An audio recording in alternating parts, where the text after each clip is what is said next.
இந்த திரைப்படம் தமிழகத்தின் ஒரு சிறிய மாவட்டத்தின் பின்னணியில் தொடங்குகிறது. கதையின் நாயகி அபர்ணதி ஒரு சாதாரண ஏழ்மையான குடும்பத்தைச் சேர்ந்தவள்.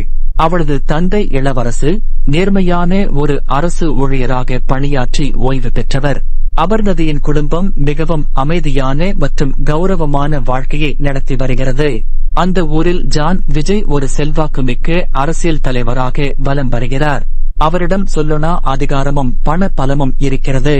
ஜான் விஜய்க்கு உறுதுணையாக லிவிங்ஸ்டன் மற்றும் ஒய்.ஜி. மகேந்திரன் போன்ற அதிகார வர்க்கத்தை சேர்ந்தவர்கள் இருக்கிறார்கள். கதையின் தொடக்கத்தில் அபர்ணதியின் தம்பி ஒரு விபத்தில் மர்மமான முறையில் இறக்கிறான். அந்த விபத்திற்கு பின்னால் ஒரு பெரிய அரசியல் சதி இருப்பதை அபர்ணதி மெல்ல மெல்ல உணர்கிறாள். தனது தம்பியின் மரணத்திற்கு நீதி கேட்டு அவள் காவல் நிலையம் செல்கிறாள். ஆனால் அங்கிருக்கும் அதிகாரிகள் ஜான் விஜயின் கைக்கூலிகளாக இருப்பதால் அவளது புகாரை யாரும் மதிக்கவில்லை. காளி வெங்கட் அந்த ஊரில் ஒரு நேர்மையான ஆனால் அதிகாரமற்ற சிறிய பதவியில் இருப்பவர். அவர் அபர்ணதிக்கு ரகசியமாக சில உண்மைகளை தெரிவிக்கிறார். அரசியல்வாதிகளும் அதிகாரிகளும் இணைந்து ஒரு பெரிய நில அபகரிப்பு திட்டத்தை செயல்படுத்த முயல்வதும் அதற்கு முட்டுக்கட்டையாக இருந்த அபர்ணதியின் தம்பி கொல்லப்பட்டதும் தெரிய வருகிறது. தனது குடும்பத்திற்கு நேர்ந்த இந்த அநீதிக்கு எதிராக போராட அபர்ணதி துணிகிறாள். ஒரு சாதாரண பெண்ணாக இருந்த அவள் மெல்ல மெல்ல அரசியல் நுணுக்கங்களை கற்றுக்கொள்கிறாள். மக்கள் செல்வாக்கை பெறத் தொடங்குகிறாள். அவள் எடுக்கும் ஒவ்வொரு முடிவும் ஜான் விஜயின் அரசியல் வாழ்விற்கு அச்சுறுத்தலாக மாறுகிறது. ஜான் விஜய் தனது ஆட்களை அனுப்பி அபர்ணதியை மிரட்டுகிறார். அவளது தந்தை இளவரசுவை சிறையில் தள்ளுகிறார்கள்.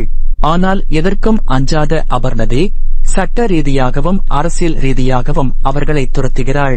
லிவிங்ஸ்டன் மற்றும் ஒய்.ஜி. மகேந்திரன் ஆகியோருக்கு இடையிலான உட்பூசல்களை பயன்படுத்திக் கொண்டு அவர்களின் அதிகார பிடியை தளர்த்துகிறாள்.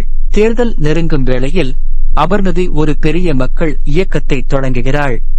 திரைப்படத்தின் இரண்டாம் பாதியில் அரசியல் களத்தில் ஏற்படும் திருப்பங்கள் மிகவும் விறுவிறுப்பாக இருக்கும். ஜான் விஜய் தனது கடைசி ஆயுதமாக வன்முறையை கையாள்கிறார்.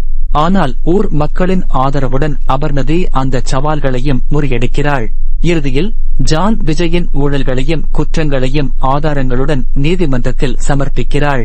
நீதிமன்றம் ஜான் விஜய் மற்றும் அவரது கூட்டாளிகளுக்கு கடுமையான தண்டனை வழங்குகிறது. தனது தம்பியின் மரணத்திற்கு பழிவாங்குவதோடு நில்லாமல் அந்த ஊர் மக்களுக்கே ஒரு விடிவெள்ளியாக அபர்ணதி மாறுகிறாள். அரசியல் என்பது சாமானிய மக்களுக்கானது என்பதை அவள் உரக்கச் சொல்கிறாள். தனது தந்தை இளவரசுவின் நேர்மையையும் காளி வெங்கட்டின் உதவியையும் நன்றியுடன் நினைவு கூர்கிறாள். அதிகாரத்தில் இருப்பவர்கள் எவ்வளவு பெரியவர்களாக இருந்தாலும் உண்மையும் நீதியும் இறுதியில் வெல்லும் என்பதை இந்த படம் உணர்த்துகிறது. இந்த திரைப்படம் 2026ஆம் ஆண்டு மார்ச் 13 அன்று திரையரங்குகளில் வெளியானது. விமர்சகர்களிடையே கலவையான கருத்துக்களை பெற்றாலும் அபர்ணதியின் நடிப்பு மற்றும் ராகுல் அசோக்கின் இயக்கம் பலரால் பாராட்டப்பட்டது. குறிப்பாக பெண்ணிய சிந்தனைகளையும் அரசியல் விழிப்புணர்வையும் இந்த படம் மிகச் சரியாக பதிவு செய்துள்ளது. எளிய மக்களின் கோபமே இந்த வெஞ்சன்ஸ் படத்தின் ஆன்மாவாக இருக்கிறது. இதுவே இத்திரைப்படத்தின் முழுமையான மற்றும் விரிவான கதை சுருக்கமாகும். ஒரு சாதாரண பெண்ணின் அரசியல் எழுச்சி என்பது இதில் மிகத் தெளிவாகவும் ஆழமாகவும் விவரிக்கப்பட்டுள்ளது. தமிழ் சினிமாவில் அரசியல் கதைகளுக்கான ஒரு புதிய பரிமாணத்தை இந்த படம் அளித்துள்ளது என்பதில் ஐயமில்லை.